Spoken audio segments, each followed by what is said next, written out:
میرے رسول نے آخر خواب میں کیا دیکھا؟ مسند احمد بن حنبل میں میرے رسول نے امت کی تباہی کی خبر دی۔ آخر وہ کون لوگ ہوں گے جو امت کو تباہ کریں گے؟ جناب ابو ہریرہ نے ایسا کیوں کہا کہ اگر میں چاہوں تو اس امت کو تباہ کرنے والوں کے نام بتا سکتا ہوں۔ ملت اسلامیہ کو آخر کیوں اندھیرے میں رکھا گیا؟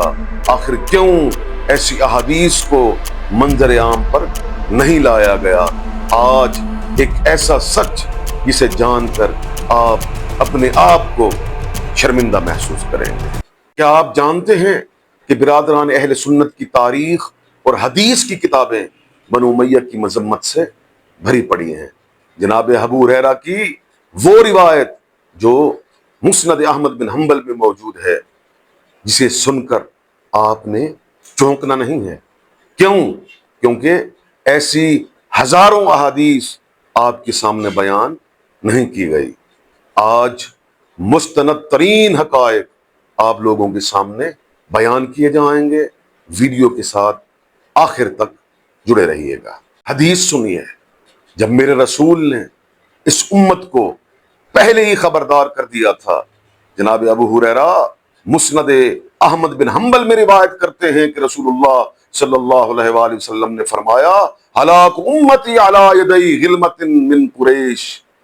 میرے رسول فرماتے ہیں کہ میری امت کی ہلاکت قریش کے چند جوانوں کے ہاتھوں سے ہوگی۔ اللہ اکبر! تو پھر سوال یہ پیدا ہوتا ہے کہ وہ کون سا خاندان تھا؟ اگر صحابہ کرام سب کچھ جانتے تھے، آخر کیوں اس خاندان کو اس امت پر مسلط کیا گیا؟ معزز سامعین، مسند احمد بن حنبل، صحیح مسلم کتاب الفتن، حدیث نمبر 758، جناب ابو ہریرہ روایت کرتے ہیں کہ جب میں نے رسول اللہ سے یہ حدیث سنی کہ ہلاک امتی علی یدی غلمۃ من قریش، کہ میری امت کی ہلاکت قریش کے چند جوانوں کے ہاتھوں سے ہوگی، تو میں جب بھی بنو امیہ کے کسی لڑکے کو حکمرانی میں دیکھتا تو مجھے یہ حدیث یاد آ جاتی۔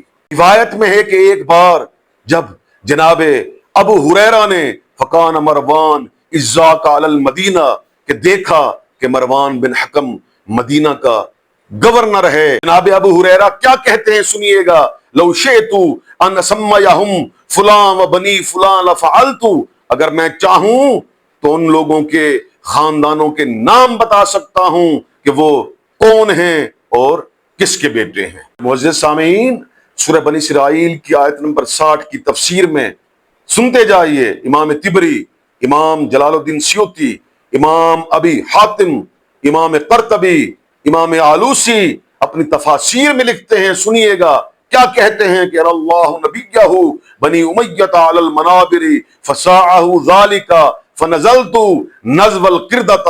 وہ کہتے ہیں کہ رسول اللہ صلی اللہ علیہ وآلہ وسلم نے اپنے انتقال سے چند دن پہلے ایک خواب دیکھا کہ بنو امیہ آپ کے منبر پر بندروں کی طرح ناچ رہے ہیں۔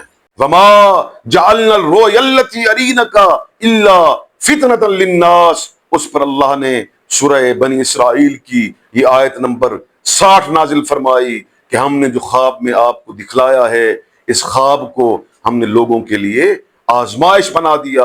روایت میں ہے کہ جب آپ نے یہ خواب دیکھا، اس خواب سے لے کر آپ کے انتقال تک کسی نے آپ کو مسکراتے ہوئے نہیں دیکھا۔ خدا کی قسم، آپ کی کتابیں بنو امیہ کی مذمت سے بھری پڑی ہیں، مگر اس کے باوجود بھی آپ نے ان کی فضیلتوں کو اس امت پر مسلط کرنا ہے۔ میرے نوجوان دوستو، دیکھیے، میں ایک جملہ کہنے لگا ہوں، توجہ کے ساتھ سنیے گا۔ جہاں یہ کتابوں کے حوالے دیتے ہیں کہ بنو امیہ کی فضیلتیں ان میں درج ہیں، تو خدا کی قسم اگر ان کتابوں میں 5% بنو امیہ کی فضیلتیں ہیں تو 95% ان کتابوں کے اندر بنو امیہ کی مذمت کی گئی ہے۔